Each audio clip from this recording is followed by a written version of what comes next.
this world, changing your mindset. Nigerians are known to be industrious, disciplined, good people naturally. But the current events in our national life seems to look like we as a nation have derailed.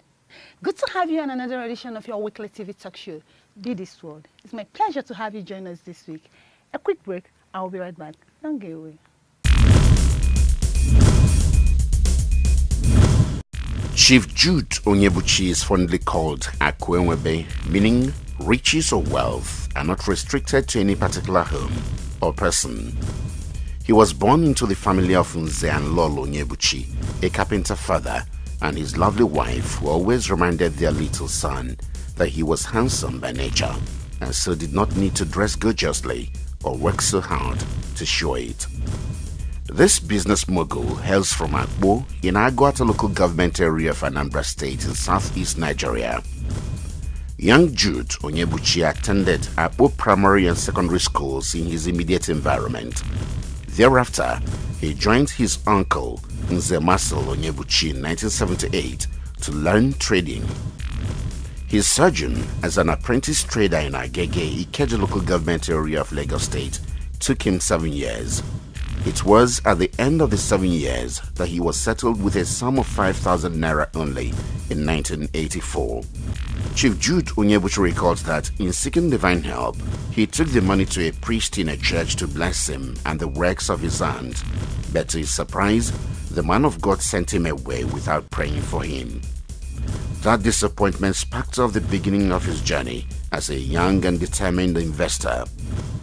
He tried his hands on so many businesses like cosmetics, clothing, real estates before he met an Hausa friend who introduced him to the Bureau de Change business. Today, Chief Jude Onyebuchi sits as the Chief Executive Officer and President of Jude Groups, Jude Investment Bureau de Change Overseas Limited, Jude Oil and Gas, Jude Properties Limited, and New Vision International Trading Limited. To Chief Jude Onyebuchi Akuewebe Napo, the values instilled in him and his siblings by his poor father, namely the truth, hard work, and contentment, which are lacking in most homes today, have continued to illuminate his ways and propel him to greater heights in life.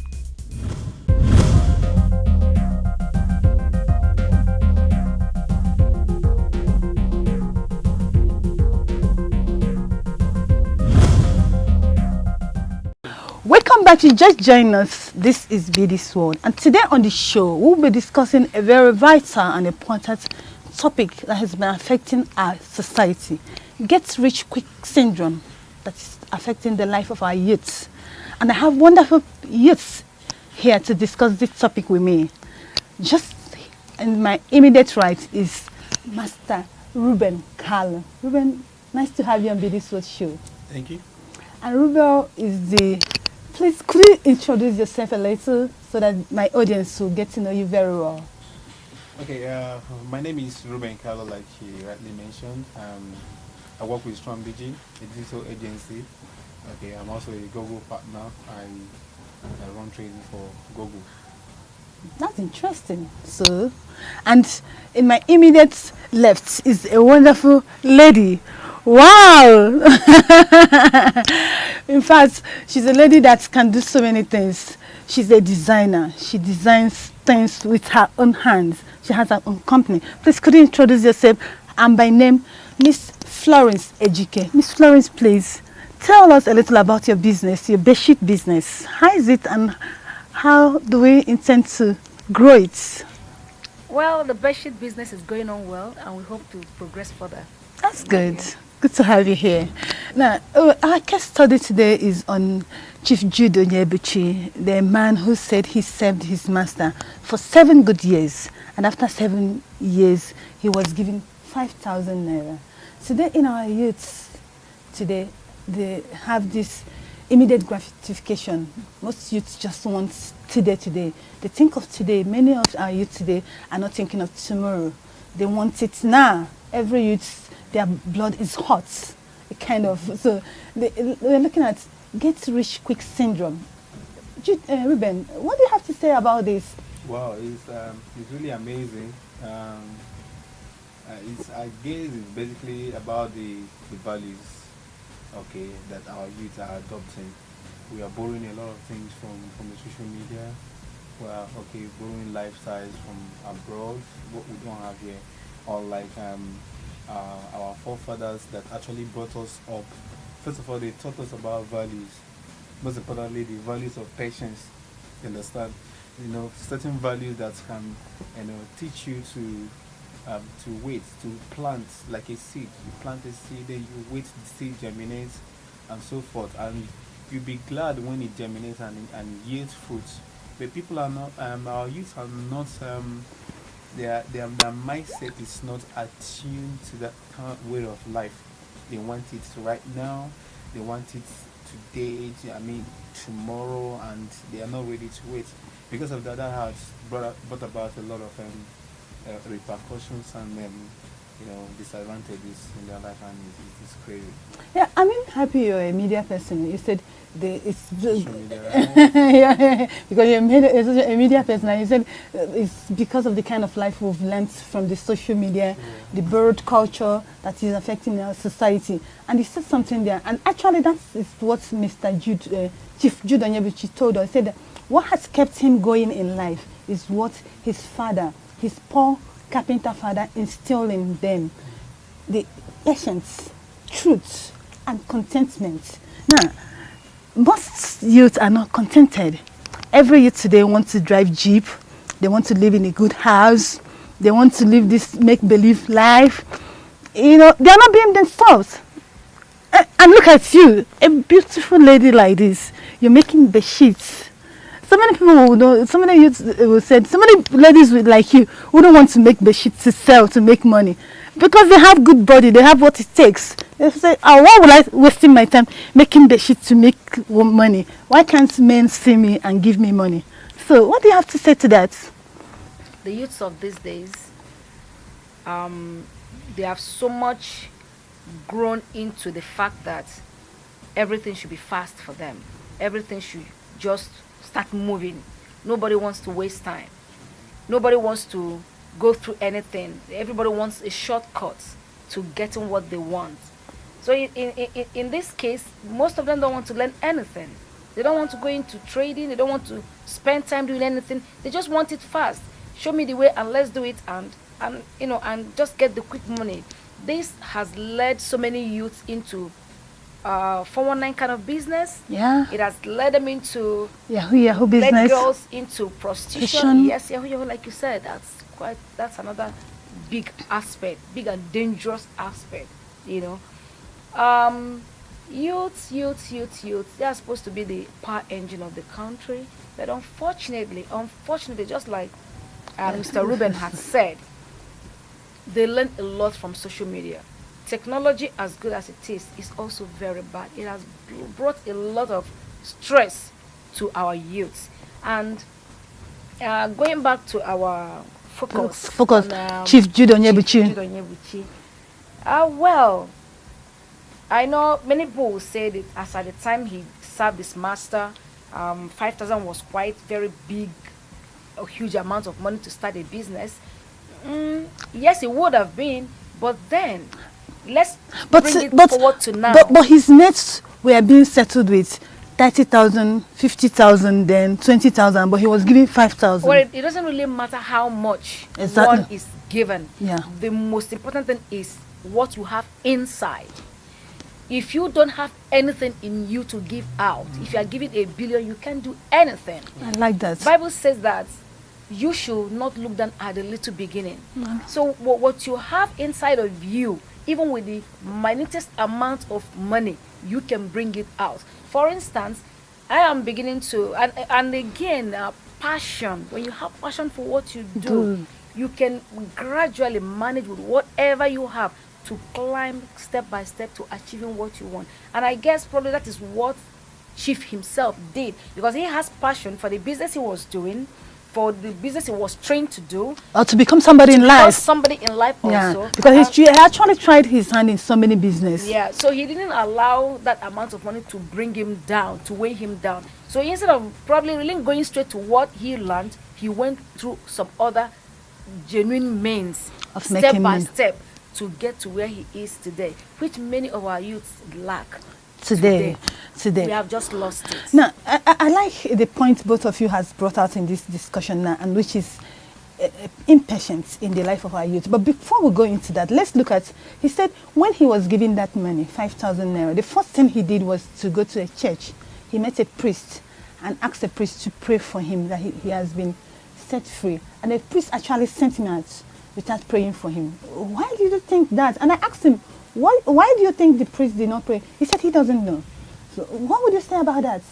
Wow, I'm even surprised to hear that, you know, because I will suppose that just like the story of Esau and Jacob, okay, Jacob had to inherit the father's blessing, while Esau inherited the property. So that's the power of prayer. You know, when the blessing is being released, it will multiply anything you have in your hand. So I think I'm shocked to hear that a priest wouldn't pray for Mr. Jude. Was it because the money was not much? Or what? What do you think? I wouldn't know why. So. Okay, in my own opinion and understanding, one, I think it could be because the priest thinks that the money is not much, and probably whatever he prophesies might not work, and it looks like he doesn't hear from God. But then, for him to have done that is called faith in action. For the fact that he has seen this money being so little, he knows he literally can't do anything genuine with this money. I mean, reasonable with this money. He still decided to take it to God, believing that this little money can yield a lot. Without the the priest is just a human being. Yeah. That faith drew God's attention to him, and he blessed that 5,000 naira, which has put him into where he is today. Wow, I like that. I like that. It's all about belief system. Belief, passion, and the determination to get there, not minding what is beside you or whatever is around you. Wow, that's interesting. I like that. Let's go for a quick break. I will return. We'll continue. Don't go away. We'll be right back.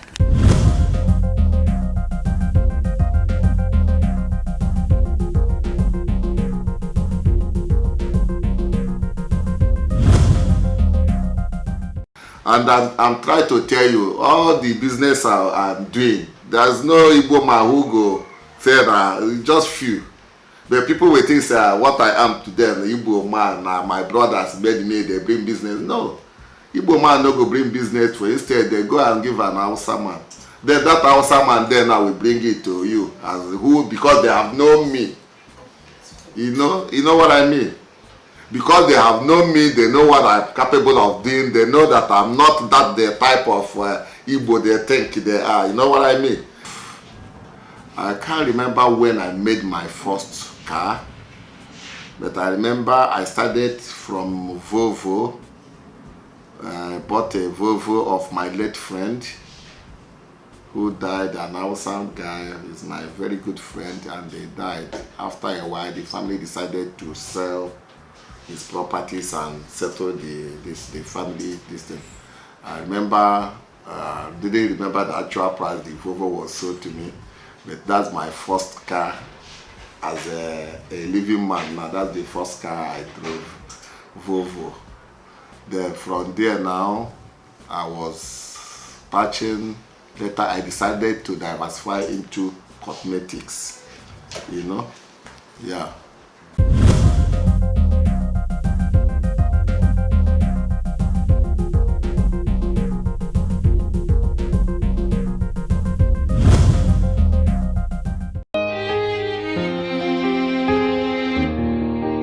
We don't know how she always finds a way, the mystery of a woman, a savior in a time of need, the bravery of a woman.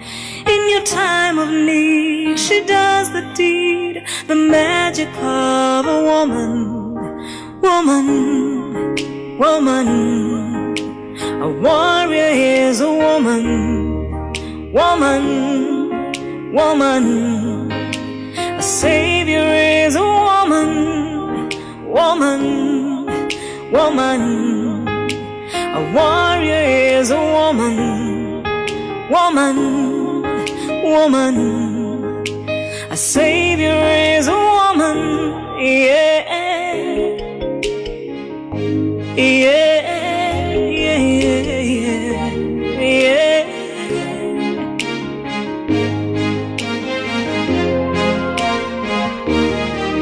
When a man will cry, a woman smiles. Her shoes have walked 1,000 miles. The sticks of stone can break her bones. She will.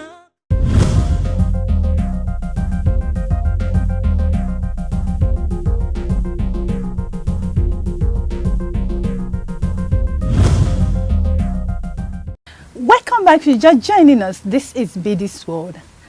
And our topic today has been Get Rich Quick Syndrome in the life of our youth. And our case study is on Chief Jude Onyebuchi, who served his master for 7 years and was given 5,000 naira. And today, he has a group of companies doing well. Actually, most youths look at him as a man who has done one thing or the other. But he said, I wish they knew what he has gone through in life to become what he is today. Now, both of you pointed out something, impatience, that most youths are not patient. Now, and asking Mr. Jude Onyebuchi, he said that one of the values his father, a poor carpenter, instilled in them is contentment, truthful, and patience. Now, where do you think this impatience is coming from? Is it from the society? Where are they getting it, our youths? Where have you gotten it wrong? I think, like we said, we rightly mentioned before about that's what is happening. You see the other person just doesn't have a car. You look at the other place, somebody just put it. There's a lot of materialism, the issue of materialism around town. So the kids, they want to acquire this thing. Like if she mentioned about technology. Okay, technology makes things instant. Yeah, instant gratification. Okay, like we know about instant noodles and the rest. You know, it shortens. They're trying to shorten things because of speed, and that has impacted, that has encroached into the value system. Now, the kids want everything. The youth want everything fast. Nobody's ready to wait. Nobody's gonna wait for the food to cook like the normal thing. You know, we want it like an Indomie 5 minutes thing. You want to have your meal, in less than 1 year, you want to have your car. You just call the shot of anything. You don't care who is dying or who is bleeding somewhere. You want to have this thing like right now, and that has become the value. I'm telling you. You know, we've had a lot of these robbery cases here and there, and by the time you find out who the person involved, you just see a young boy, small boy, you know, wielding a gun and harassing people, collecting people's stuff. If you find out we want to probe further. I mean, why are you doing this? Just find out it's just the pursuit of materialism, and it has killed patience. It has killed contentment. It has killed all these values that our parents had, you know, initially instilled on us. You know, it just the bad thing is that the parents of the nowadays, they don't have time to instill the same virtue they got from their own fathers. So there is no, you know, transition of value. That's crazy. I like that. Our parents actually got it from their parents, but they don't want to instill it in us. Now, is it being selfish or being wicked to us? So what do you think? Their parents actually gave it to them, and they've lost it, and they don't have the patience. They want to make the whole money. They want to be everywhere. They want to be known, the fame. They don't want to instill it in their children. When you ask them, said, I need to make money. So. Okay. I wouldn't say it's wickedness. Or selfishness. I think I would say it's just what the society has become. Because if you watch what's happening in our societies these days, you can see a parent decide to send their children abroad to attend secondary school. Nobody monitors them. They live on their own. When they are done, they come back to Nigeria. How they come back to wherever their country is, they come back to Nigeria to live a life. And you want them to mingle with those who are their mates. They find it very difficult. They just want to be there. They say the ones here, probably the ones their father has been this, has been that. They want to just be like them because already a life has been built for them, which was truly built, which might have been built on a very false foundation. Yeah. But because they want to continue that kind of life, they now want to do anything to meet up with the people whom they have met in Nigeria. Because maybe, for instance, a rich man's child who studied in Nigeria, close to the father, has everything. Then a child that probably the parents struggle because they want them to belong, send abroad to study. When they now come back, truly the parents don't have anything. Those kids want to live up to the level of those that are from big families that probably were in the same school with them. So they go into different kind of stuff just to make that money come. So where is the problem coming from? So Now they are telling them. One of these guys was interviewed. Say, why are you doing this? These guys are following you. Say, where he's living his life, he has his rights. They are not conscious of the fact that people are following them. So we need role models. We need people that can come out and stand in the gap. You know, decided this guy that won it's called there's one of these awards. He's a basketballer. He's a Christian, and he had been influencing the youth positively. You know, because he made a choice that he's gonna live a life of value, okay, and become a very positive influence among American youths. And he had a lot of followership across the country. He had a fellowship, he had a club that was influencing them positively. People just chose to follow him. He was teaching them basketball and was doing a whole lot of things because someone stood and decided to take that part. I mean, a lot of people can decide to be, you know, people of influence, so that you will not stay and watch a person take a wrong path. Role model. So how do you think we can curb this? Actually, we've identified that we actually have this situation in our society. And he said role model. That's one way we can curb it, because we know we can stop it. What do you suggest? How do you suggest we curb this? Well, the way I suggest we curb this is basically from home. Why home? Let the parents live the life they want their kids to be. Don't introduce your children to what you know you cannot help them achieve. Because sometimes you give them, at the end of the day, you can no longer give them. So let them know that life is, that even they, the parents, they didn't just come up and became rich. They passed through some channels. Let them understand that life is not just the way you say it. You can make your child look beautiful, look pretty, but always tell that child, this is what you have to go through to be like this. This is the steps you have to take to be like this. And above all, above everything, let every parent advise their children to be themselves. Allow your kids to be themselves. Never compare your children to another person. Be yourself. You are not two anywhere. One person is one individually. You can never be the same. So even if you have a child that is not smart, the other one is, both of them are special. Show them love. Treat them according to their level of understanding. Treat them according to the person they are. There's personality of each person.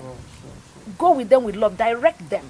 And they will turn out to become something you wish they would become out for you. You know, another interesting thing I like about that man, he said, this is his name. He said, Akuewebe na Akpo. Do you know the meaning of that?